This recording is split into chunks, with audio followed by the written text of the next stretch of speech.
जय श्री राम। असली और नकली का फर्क करना मुश्किल है। आपसे अनुरोध करता हूं कि आप बीजेपी को वोट देकर पुनः जिताएं। This is me, but this is not me. Politicians are using deepfake to shake things up this election season.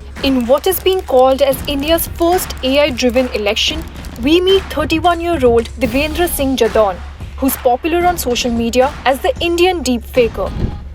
This election season, he is using AI to make political campaigns for various political parties. We have worked with political leaders of Congress, BJP, some regional parties like SKM. We have also got requests from Shiv Sena and some independent candidates as well. A former student leader, he is no stranger to political campaigning. Today, he is crafting a campaign for Shakti Singh Rathod, a local politician from Ajmer. We created his digital avatar by which he can send personalized video messages to the voters in his constituency. नमस्कार अभिषेक जी, मैं शक्ति सिंह राठौर अजय सिंह जी आपसे अनुरोध करता हूं कि आप BJP को vote देकर पुनः जिताएं। अनिमेश जी, बीजेपी के नेतृत्व में भारत ने अद्भुत प्रगति की है। For personalized campaigns like these, the cost for politician like Shakti Singh Rathod starts at rupees 2 to 3 lakh and can go higher.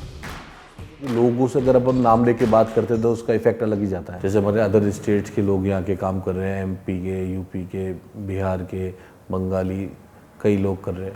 AI का यूज़ कर रहे हैं कि हम उनकी लैंग्वेज में उनको ये मैसेज देना चाह रहे हैं और हमारा वोटिंग परसेंटेज बढ़ेगा इससे। This election season, voters were in for a surprise as they saw AI-generated videos featuring deceased leaders. పేదల పట్ల ప్రేమతో ప్రజల పట్ల అంకిత భావంతో These digital comebacks, while somewhat synthetic, have the potential to make a powerful impact on voters. You know, you're essentially taking someone's likeness, right, and making them say something they probably did not say during the time that they were alive. There is to some extent an element of deception here, right? Deepfakes of politicians like Amit Shah, Prime Minister Modi, and celebrities like Ranveer Singh and Amir Khan, as well as deepfake phone calls like these, देवी जी, मैं Barack Obama का AI अवतार बोल रहा हूँ, reached a wide audience. These ethical dilemmas prompted Devendra to accept only 14 out of over 200 requests he received. We have got a lot of requests. Some were ethical, some were unethical. In unethical scenarios, there are two most common type of requests, like you have to swap the face of the opponent leader and put it in some controversial video to do his character assassination and to clone the voice of the opponent leader and make him say something that he has never said, which might impact his image. But can stricter laws truly steer how artificial intelligence is used? You can always pass a law that says, you know, hey, don't do this, right? But if you have forces in society that are hell bent on doing it, you don't have the enforceability, you don't have the capability to enforce it, then the law just remains a law on paper and you're not actually solving the problem. We need to understand the gap before we jump to regulation, and we need to recognize that some of these are manifestations of deeper social problems that we have in Indian society. In fact, for politicians, these tools enable reaching the maximum audience with minimal effort.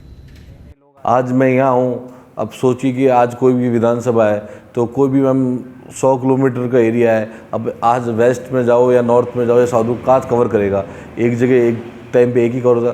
तो AI के माध्यम main ये है कि हम ज़्यादा से ज़्यादा लोगों को टच कर सकें। One can look for several signs to spot a deepfake, such as examining the hairline, observing eye movements, or detecting unusual shadows. However, campaigners like Devendra argue that ultimately people will believe what they choose to believe. The quality of deepfakes is not that much great. If you look closely, you can find out that it's a deepfake. But here the confirmation bias come into play. So even if people see that it's a deepfake, deep inside they know it's not real, but they want to believe. People want to believe what they want to believe.